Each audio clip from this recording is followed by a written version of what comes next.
Hello, this is D, and I'm back with another video. Well, today I have a huge host of updates on the Microsoft-Activision merger. That's right, we don't have just one, we have several updates on this case. Now, first we're going to start off just giving you a little bit of a summary of what we're going to talk about today. Now, you know that CMA has blocked Microsoft's merger over in the UK, and Microsoft officially applied for their appeal today, and it will be heard on the 30th of May. Now, we also have another big story. There is a possible conflict of interest within the CMA. Now, this was the initial story that I was going to cover today, but then this news broke that Microsoft officially applied for their appeal. So we're also going to go through that, but I gotta go through what we just found out. Now, this is coming from Jess Gordon over at Windows Central. I'm quoting his article here, and he was getting his information from Florian Mueller. Now, Florian Mueller actually found out that one of the CMA's current serving senior director, Colin Raftery,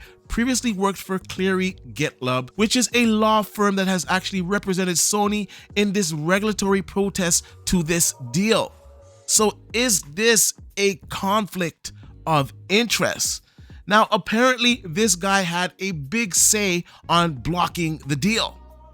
So he works for the CMA. He used to work for a firm that is actually representing Sony in their regulatory protests against this ABK merger. To me, this clearly represents a conflict of interest. Now, we've been saying on this channel for quite a while now that the decision that the CMA made, it just didn't make sense. And I didn't want to go so far with conspiracy theories and tinfoil hat stuff and say, Sony's involved and Sony's paying off people, because there was no proof, there was no evidence of that. It just didn't make sense, the conclusion that the CMA came to, especially when the rest of the world does not agree with them. They're meeting with the FTC. It kind of seems like the two of them are in bed together. They've denied it, but they have to actually provide documentation to the Parliament in the UK on their meetings, what they talked about, when was the last time they met, how close did they meet to the final decision that they came to. And where there's smoke, there's fire. And now we're seeing that one of its senior directors that was pivotal in the decision that the CMA made. And to me, that definitely represents a conflict of interest. And that's just from the outside looking in. Because when you work for a firm for quite a long time, you're going to develop relationships and you're going to have some type of bias, especially when you've been with that firm for a long time. Also, it gets a little bit worse. There's more. Apparently, he spoke at an open event where they're talking about the regulations in the UK, and it was hosted by a firm that represents Google. Now, if you don't know, Sony and Google are the two top forces against this deal. Pretty much everybody else is in agreement with this deal. Nvidia, other competitors, Nintendo, a lot of people are for this deal. Who's not for this deal is Sony and is Google. And it's funny that one of the top guys over at the CMA, a senior director, previously worked for a law firm that is representing Sony right now in their regulatory protests to the deal. So, I don't know, man. This is these are big news out. Like, Windows Central is covering this. There's a lot of videos out there talking about this. Other outlets are speaking about this. So this is a big deal. This isn't some fanboys saying that, Sony's money hiding this. And this is definitely going to have to be looked into. Which brings me to today's story. Microsoft has filed an appeal. It will begin on the 30th of May. So we're going to go through the official documents here. Now, here you can see the summary of application under Section 120 of the Enterprise Act 2002. Case number. It has the case number. It has the date. And here we go. Now here is a summary of Microsoft's challenges to this decision. Ground 1, the respondent made fundamental errors in its assessment of the application's current position in the cloud gaming services by failing to take into account constraints from native gaming, whereby gamers access games installed on their devices through a digital download or physical disc, undermining its SLC findings. In its market definition analysis, the respondent failed to consider potential switching to native gaming, resulting in a flawed conclusion that cloud gaming services fall in a separate product market. Even on the respondent's erroneous narrow marketing definition, the respondents failed to take into account relevant out-of-market constraints from native gaming in its competitive assessment of vertical foreclosure effects. The respondent made fundamental errors in calculation and assessments of the market share data for cloud gaming services. As a result, failed to take into account relevant considerations in its competitive assessment. Now, we talked about the numbers, how they skewed the numbers. The EU, they looked at cloud gaming. They found it a much smaller percentage than the UK. The UK ruled it really high. Xbox Live members were added to it. Xbox Game Pass members were added to it. And this is where Microsoft has contention to CMA's decision, or coming to that conclusion. And these are very strong grounds. Now, ground number 2, the respondent Ground 2, the respondent erred in failing to take a proper account of 3 long-term commercial agreements with which the applicant had entered into with cloud gaming providers for the licensing of rights to streaming its games, including Activision game content, post-merger in its assessments. Ground 3, the respondent's finding that Activision would have been likely to make its gaming content available on the cloud gaming services absent the merger was irrational and arrived at an unfair manner. Now, this is damning. I can't even lie to you, because the ruling in the EU, Microsoft didn't have to make it worldwide. They made it worldwide. They said, you know what? We're just going to let every cloud competitor have a free license worldwide. So this shows that Microsoft is committed to any concerns that may be there, and that they're open for competition and it to be fair. Like, they didn't have to do that.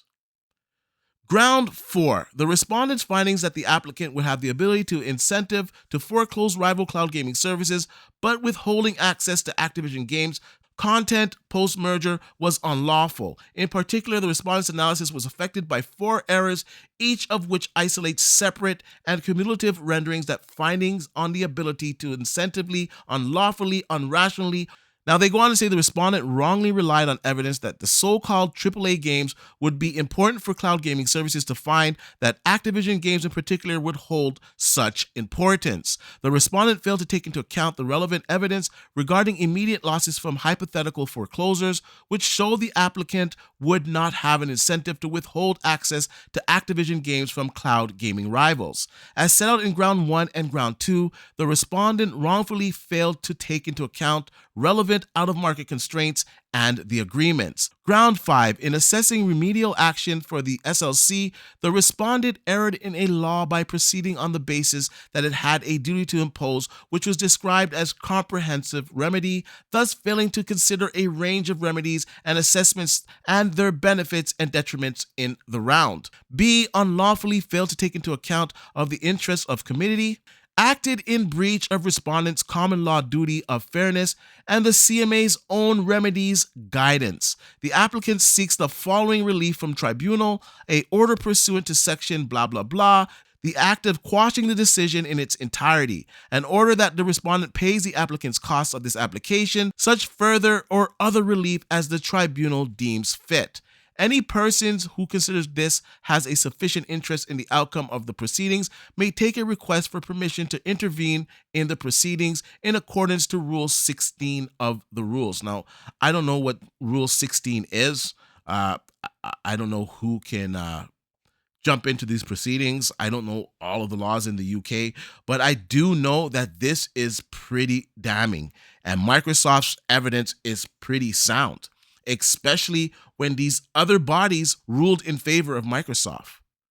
The CMA didn't even consider Microsoft's concessions. They just wanted to block this deal.